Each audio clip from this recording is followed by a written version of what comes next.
Selamat datang di Cerita Pendek, mencoba jadi lebih baik, tempat di mana kita belajar hal besar dari kisah sederhana. Di episode ini, kita akan menyelami buku kontroversial dan penuh gebrakan dari Mark Manson yang berjudul The Subtle Art of Not Giving a Fuck. Judulnya mungkin kasar, tapi isi dan pesannya sangat manusiawi, sangat menyentuh, dan sangat perlu kita dengar. Mark Manson bukan motivator yang akan bilang kamu luar biasa dan bisa melakukan apapun. Tapi justru dia berkata, kamu biasa saja dan itu tidak apa-apa. Mari kita mulai bab demi bab. Sembari melihat video ini, Anda bisa menyiapkan alat tulis untuk membuat catatan Anda sendiri. Catatan dapat membuat proses belajar dan mengingat informasi menjadi lebih mudah dan efisien. Hal ini dapat membantu untuk bisa memahami inti dari sebuah materi, mempercepat proses belajar, dan memudahkan mengingat kembali informasi. Sebelum kita mulai, mari luangkan waktu sejenak untuk subscribe channel ini, agar teman-teman bisa mendapatkan notifikasi konten-konten terbaru yang bisa membantu untuk menjadi pribadi yang lebih baik. Mari kita mulai. Bab 1. Don't try.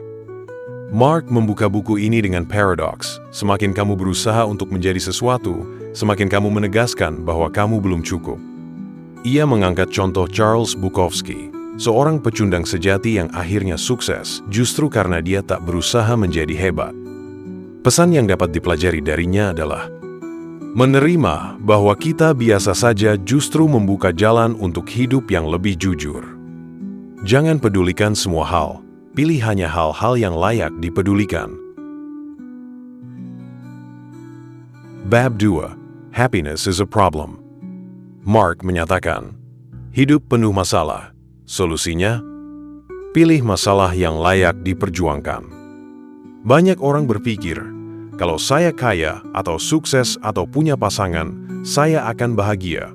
Mereka salah besar. Kebahagiaan bukan tujuan akhir, tapi hasil samping dari perjuangan yang bermakna. Inti yang dapat diambil adalah, hidup adalah masalah. Bahagia adalah menyelesaikan masalah yang bermakna.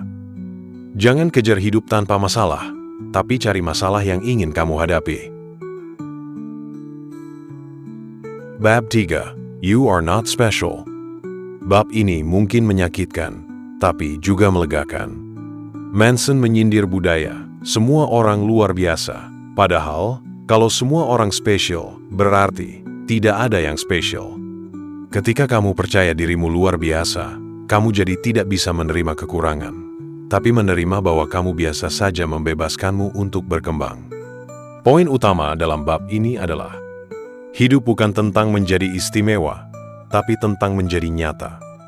Kualitas hidup kita bergantung pada kemampuan menerima kenyataan, bukan membungkusnya dengan ilusi. Bab 4. The Value of Suffering. Pertanyaan penting dari bab ini adalah, untuk apa kamu rela menderita? Karena pada akhirnya, penderitaan akan selalu ada. Yang membedakan adalah, apakah penderitaan itu menghasilkan makna? Manson menyarankan kita bertanya pada diri sendiri, apa yang layak diperjuangkan dalam hidupmu? Apakah penderitaanmu sekarang layak untuk kamu jalani?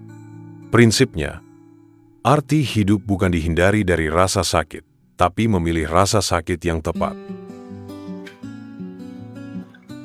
Bab 5. You are always choosing. Setiap hal dalam hidup adalah pilihan. Bahkan saat kamu merasa tidak memilih, kamu sebenarnya sedang memilih untuk tidak memilih. Kita harus mengambil tanggung jawab penuh atas hidup kita, bukan menyalahkan orang tua, mantan, bos, atau pemerintah.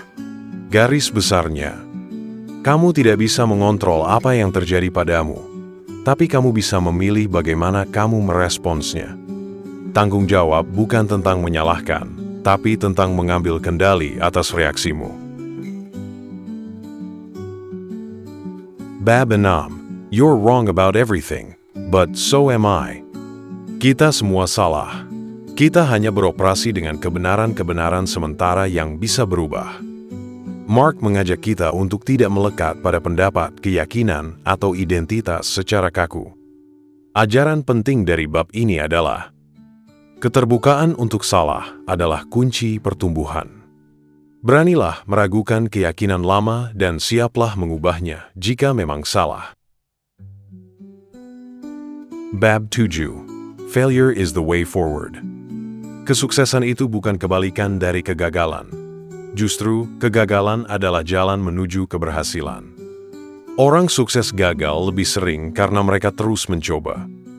Mark menekankan pentingnya, do something principle, lakukan sesuatu, lalu, reaksi dari tindakan itu akan membimbing langkah berikutnya.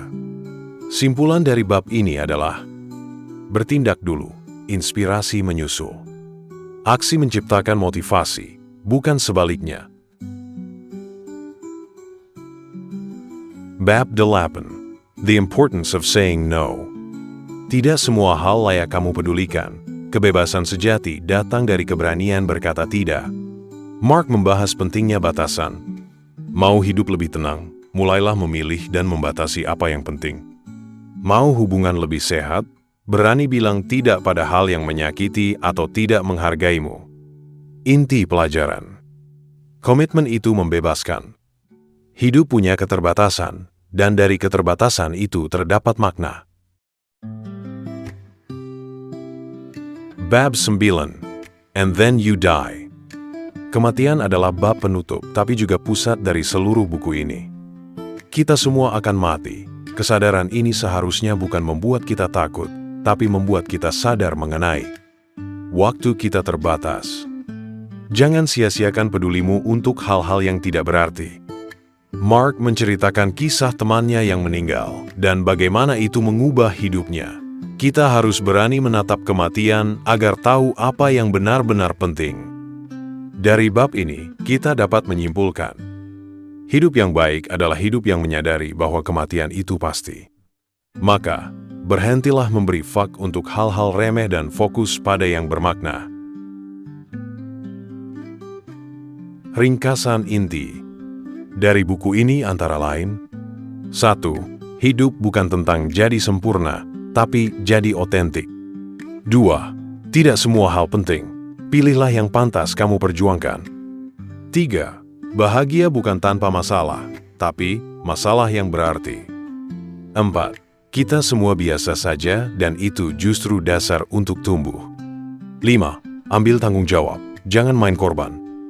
6. Jangan takut salah, terus ubah diri. 7.